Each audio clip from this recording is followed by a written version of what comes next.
नमस्कार, welcome to my channel. मैं हूं मनीषा। दोस्तों, आज के वीडियो में हम जानेंगे कि हमें प्रदोष व्रत कब शुरू करना चाहिए। प्रदोष व्रत करते समय हमें किन किन बातों का ध्यान रखना चाहिए। प्रदोष व्रत कितने दिनों तक हमें रखना चाहिए, यानी कि कितने प्रदोष व्रत का हमें संकल्प लेना चाहिए, और प्रदोष व्रत में क्या क्या फलाहार ग्रहण करने चाहिए, पूजा हमें किस देवी देवता की और कैसे करनी चाहिए, और संकल्प हम कैसे लें। और आप सभी के बहुत दिनों से कमेंट आ रहे थे कि हमें प्रदोष व्रत की विधि बताएं। दोस्तों, मैंने प्रदोष व्रत की एक विधि आपको पूजा विधि बताई है, तो शायद वो वीडियो आप सभी को नहीं मिल रही है, तो ये वीडियो आप सभी के रिक्वेस्ट पे है, तो आप इसे पूरा एंड तक देखें जिससे संपूर्ण जानकारी आपको प्राप्त हो सके। और दोस्तों, जैसे कई लोगों का ये भी कमेंट रहता है कि हम ये व्रत मायके में कर सकते हैं कि नहीं, ससुराल में करना होगा, ये बहुत सारे लोगों के मन में कंफ्यूजन होती है। तो संपूर्ण जानकारी के लिए आप इन तक बने रहेंगे, तभी आपको जानकारी प्राप्त हो सकेगी। चलिए वीडियो की शुरुआत करते हैं। दोस्तों, यदि आप हमारे चैनल पर पहली बार आए हैं तो चैनल को सब्सक्राइब जरूर करें, जिससे हमारी वीडियो की नोटिफिकेशन आपको सबसे पहले प्राप्त हो। हम बात कर रहे हैं प्रदोष व्रत की। तो ये जो प्रदोष व्रत होता है, पहले मतलब कब पड़ता है यही आप समझें। प्रदोष व्रत एक महीने में 2 बार पड़ता है, एक शुक्ल पक्ष में, एक कृष्ण पक्ष में।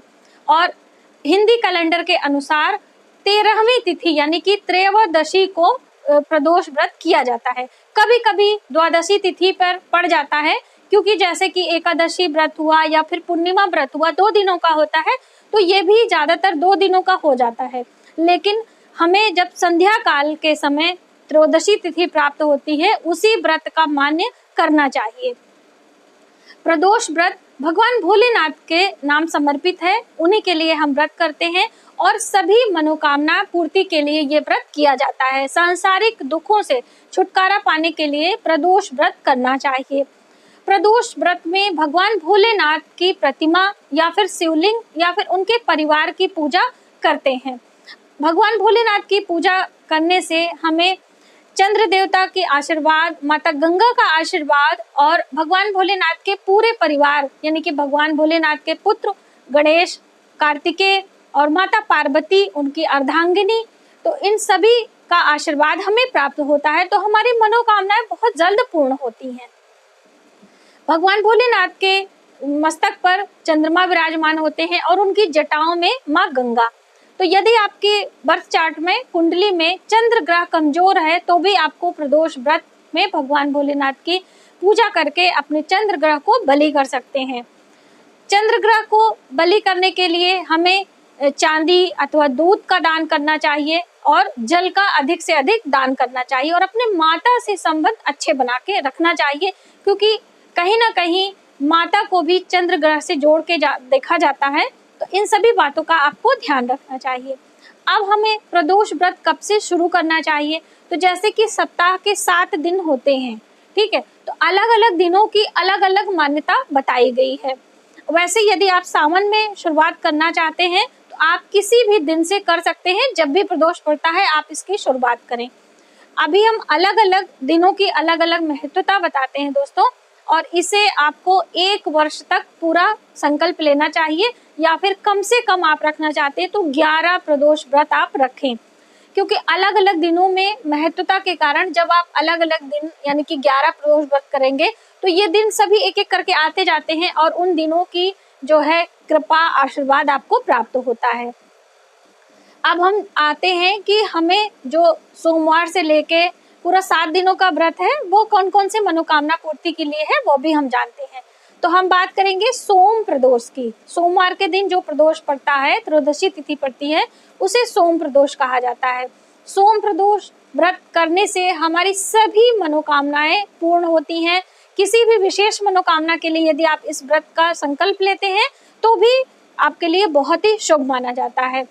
और मंगल प्रदोष, जिसे भौम प्रदोष के नाम से भी जाना जाता है, तो आपको कर्ज मुक्ति से, रोग मुक्ति से यदि जो है निजात चाहिए तो आप ये व्रत शुरू कर सकते हैं। आपके ऊपर कितना भी बड़ा कर्ज हो, आप जो है प्रदोष व्रत की शुरुआत करें, आप देखेंगे कि धीरे धीरे आपका कर्ज चुकने लगता है। आपको कोई गंभीर बीमारी है तो भी आप ये भौम प्रदोष व्रत कर सकते हैं।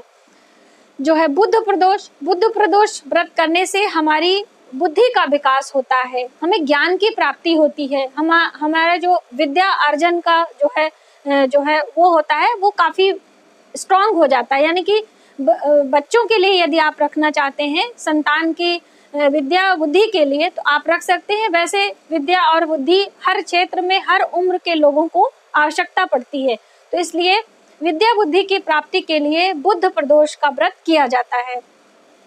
गुरु प्रदोष का व्रत शत्रुओं के विनाश के लिए किया जाता है, पितरों के आशीर्वाद के लिए किया जाता है और वहीं पर घर की सुख समृद्धि के लिए भी गुरु प्रदोष का व्रत किया जाता है। शुक्र प्रदोष का व्रत माता लक्ष्मी की कृपा मिलती है इस दिन करने से, और आपके ऊपर यदि माता लक्ष्मी की कृपा नहीं हो रही है तो आप इस व्रत को करें और संध्या के समय विधिवत तरीके से पूजन करें। आप देखें आपके घर में वैभव की कभी कमी नहीं रहेगी। यदि आपके दाम्पत्य जीवन में जो है कोई परेशानी है तो भी आपको लाभ मिलने वाला है। अब बात करते हैं शनि प्रदोष की। दोस्तों, शनि प्रदोष का व्रत करने से शनि की साढ़े साती, शनि की ढैया, शनि के दुष्परिणामों से हमें बचाव होता है और पुत्र की प्राप्ति की इच्छा के लिए यदि आप रखना चाहते हैं तो शनि प्रदोष का व्रत यानी कि शनिवार के प्रदोष का व्रत शुरू कर सकते हैं।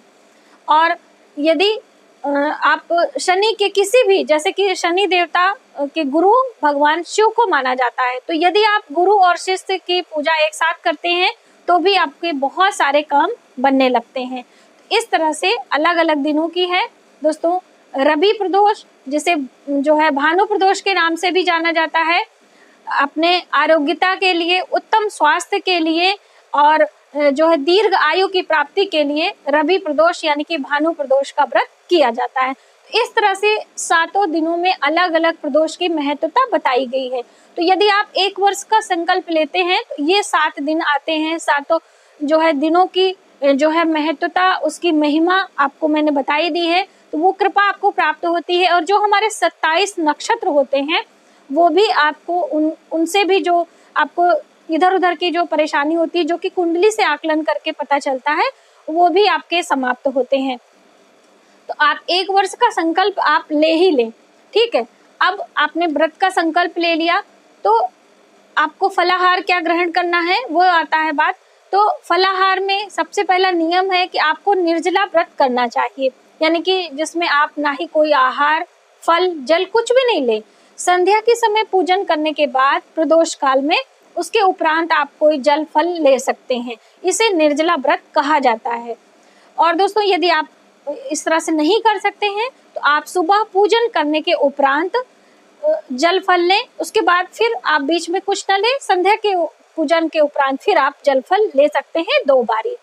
इस प्रदोष व्रत में 2 बारी पूजा करने का विधान बताया गया है। एक बार सुबह, जब आप सुबह सवेरे सूर्योदय से पहले उठें, स्नान ध्यान करके शुद्ध वस्त्र पहने और पूजा का संकल्प लें। हाथ में आपको अक्षत, जल, पुष्प और कुछ दक्षिणा रख लें और ईश्वर की जो है आराधना करते हुए, यानी कि भगवान गणेश का जो है नाम लेते हुए कि हे ईश्वर, हम 11 या फिर 1 वर्ष का प्रदोष व्रत करने का संकल्प लेते हैं, आप निर्विघ्न इसे संपूर्ण करें।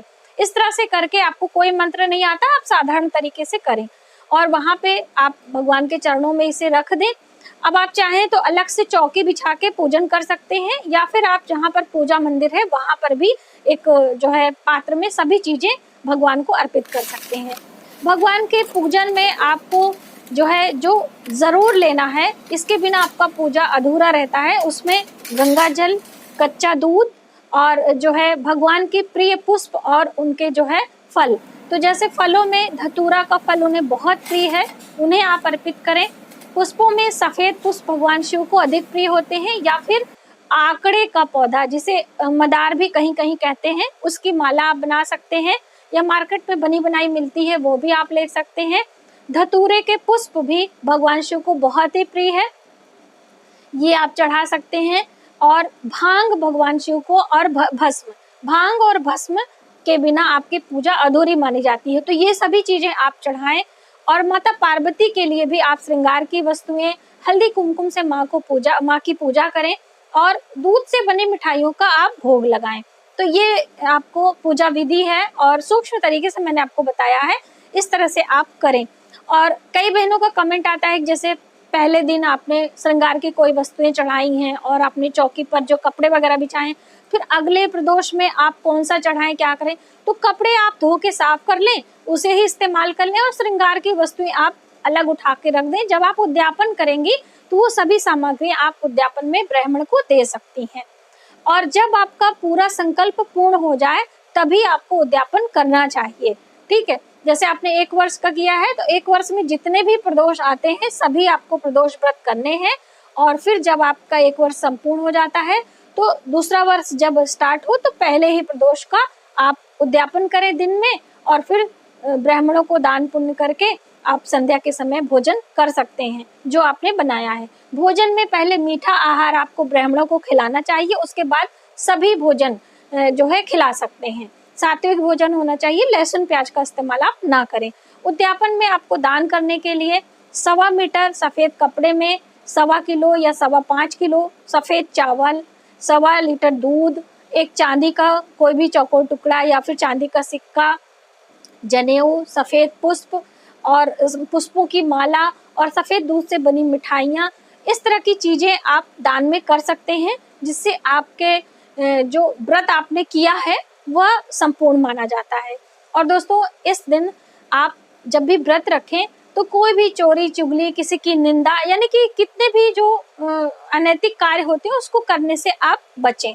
इस तरह से यदि आप विधि विधान से प्रदोष व्रत का पूजन करते हैं, व्रत का संकल्प लेते हैं, तो आपकी संपूर्ण मनोकामनाएं पूर्ण होती हैं। भगवान भोलेनाथ की कृपा से आपका कोई भी मनोकामना हो वह पूर्ण मानी जाती है। भोलेनाथ बहुत ही दयालु होते हैं दोस्तों, लेकिन थोड़े से यदि हम नियमों के साथ में उनका पूजन करते हैं तो हमें बहुत अधिक लाभ मिलता है।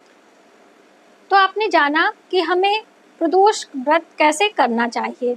यदि हमारी वीडियो आपको थोड़ी सी भी हेल्पफुल लगे तो प्लीज हमारी वीडियो को लाइक करें, शेयर करें, सब्सक्राइब जरूर करें नए वीडियोस के लिए। तब तक अपना ख्याल रखें, मिलते हैं एक नई वीडियो में। जय भोलेनाथ।